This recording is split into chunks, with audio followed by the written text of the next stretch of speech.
നിങ്ങൾ കാശ്മീർ പോകാൻ പ്ലാൻ ചെയ്യുന്നവരാണോ എങ്കിൽ ഈ ചായ ഒരിക്കലും മിസ് ചെയ്യരുത്. കാശ്മീരിൽ യാത്ര പോകുമ്പോൾ മലനിരകളും മഞ്ഞും ട്യൂലിപ് തോട്ടങ്ങളും പോലെ തന്നെ നമ്മളെ ആകർഷിക്കുന്ന ഒന്നാണ് കഹ്വ ചായ, അല്ലെങ്കിൽ അവർ പറയുന്നത് കവ ചായ. ഇനി എന്താണ് കഹ്വ? കഹ്വ എന്നത് കാശ്മീരികളുടെ പരമ്പരാഗത ഒരു ഗ്രീൻ ടീ ആണ്.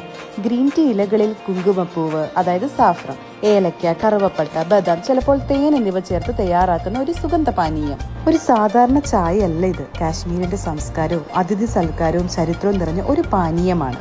കഹ്വ ചായയുടെ ചരിത്രം നൂറ്റാണ്ടുകൾ പഴക്കമുള്ളതാണ്. പേർഷ്യൻ സംസ്കാരത്തിന്റെ സ്വാധീനമാണ് കാശ്മീരിലെ കഹ്വയ്ക്ക് പിന്നിൽ എന്ന് വിശ്വസിക്കപ്പെടുന്നു. ഇപ്പോൾ നമ്മൾ കാണാൻ പോകുന്നത് കാശ്മീരികളുടെ സ്വന്തം ട്രഡീഷണൽ കവ ചായ എങ്ങനെയാണ് തയ്യാറാക്കുന്നത് എന്നാണ്. കാശ്മീരിൽ ഇതൊരു സാധാരണ ടീ അല്ല, അതിഥികളെ സ്വീകരിക്കാനുള്ള ഒരു രീതിയാണ്. എസ്പെഷ്യലി തണുപ്പിൽ ശരീരവും മനസ്സും ചൂടാക്കുന്ന ഒരു കംഫർട്ട് ഡ്രിങ്ക്. ട്രഡീഷണലായി ഇവർ സമോവർ എന്ന് വിളിക്കുന്ന ഒരു സ്പെഷ്യൽ മെറ്റൽ പോട്ടിലാണ് ഈ കഹ്വ ഉണ്ടാക്കുന്നത്.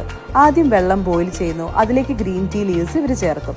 ശേഷം സ്ലോലി ചേർക്കുന്നത് ഏലക്ക, കറുവപ്പട്ട, സാഫ്രോൺ. അപ്പോഴേക്കും ആ സ്മെൽ മുഴുവൻ സ്ഥലവും ഫില്ല് ചെയ്യും. പിന്നീട് അല്പം ആൽമണ്ട് സ്ലൈസസ് അല്ലെങ്കിൽ ക്രഷ്ഡ് ബദാം ചേർക്കും. മിൽക്കൊന്നും ഇല്ലാതെ തയ്യാറാക്കുന്ന ഈ ചായ സാധാരണ ചായ പോലെ അത്ര ഹെവി ഒന്നുമല്ല, പക്ഷെ ഓരോ സിപ്പിലും ഒരു വാംത്ത് ഫീൽ ചെയ്യും. കാശ്മീരികൾ പറയുന്നത് ഒരു നല്ല കവ ചായക്ക് പേഷ്യൻസ് വേണമെന്നാണ്. കാരണം അതിൻ്റെ ഫ്ലേവർ സ്ലോലിയാണ് വരുന്നത്. കാശ്മീരികളെ സംബന്ധിച്ചിടത്തോളം കഹ്വ ശരീരത്തിന് ചൂട് നൽകുകയും ദഹനം മെച്ചപ്പെടുത്തുകയും ക്ഷീണം കുറയ്ക്കുകയും ചെയ്യുമെന്നാണ്. ഗ്രീൻ ടീ ആയതിനാൽ ആൻറ്റി ഓക്സിഡൻറ്റുകളും ധാരാളമുണ്ട്. പണ്ട് രാജാക്കന്മാരുടെയും സമ്പന്ന കുടുംബങ്ങളുടെയും വീടുകളിൽ അതിഥികളെ വരവേൽക്കാൻ കഹ്വ നൽകി തുടങ്ങിയതാണ് പിന്നീട് കാശ്മീരിന്റെ ഒരു അടയാളമായി മാറിയത്. ഇന്നും കാശ്മീരിലേക്ക് വീട്ടിലേക്ക് വരുന്ന ഒരു അതിഥിയെ ആദ്യം സ്വാഗതം ചെയ്യുന്നത് ഒരു കപ്പ് ചൂടൻ കവ ചായയോടെയാണ്. അത് വെറും ചായയല്ല, നിങ്ങൾ ഇവിടെ സ്വന്തം ആളാണ് എന്നൊരു സ്നേഹ സന്ദേശം കൂടിയാണ്. കാശ്മീരിൽ വിവാഹങ്ങൾ, കുടുംബസംഗമങ്ങൾ, ആഘോഷങ്ങൾ എല്ലായിടത്തും ഈ കഹ്വയ്ക്ക് പ്രത്യേക സ്ഥാനമുണ്ട്.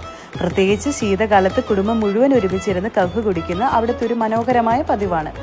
സമാവർ എന്ന് വിളിക്കുന്ന ഒരു പരമ്പരാഗത ലോഹപാത്രത്തിലാണ് കഹ്വ തയ്യാറാക്കുന്നത്. അതിനുള്ളിൽ കൽക്കരി ചൂട് നിലനിർത്തും. അതുകൊണ്ട് തന്നെ ചായ ഏറെ നേരം ചൂടോടെ തുടരും. ഒരു കപ്പ് കഹ്വ കയ്യിൽ പിടിക്കുമ്പോൾ ആദ്യം അനുഭവപ്പെടുന്നത് അതിന്റെ മണം തന്നെയാണ്. കുങ്കുമപ്പൂവിന്റെയും ഏലക്കയുടെയും സുഗന്ധം. തുടർന്ന് ലഭിക്കുന്നത് ഒരു ലളിതവും ശാന്തവുമായ ഒരു രുചി. കാശ്മീരിലെ മഞ്ഞുമലകൾക്കിടയിൽ നിന്നുകൊണ്ട് ഒരു കപ്പ് കഹ്വ കുടിക്കുമ്പോൾ അതൊരു യാത്രയുടെ ഓർമ്മയല്ല, ഒരു വികാരമായി മാറും.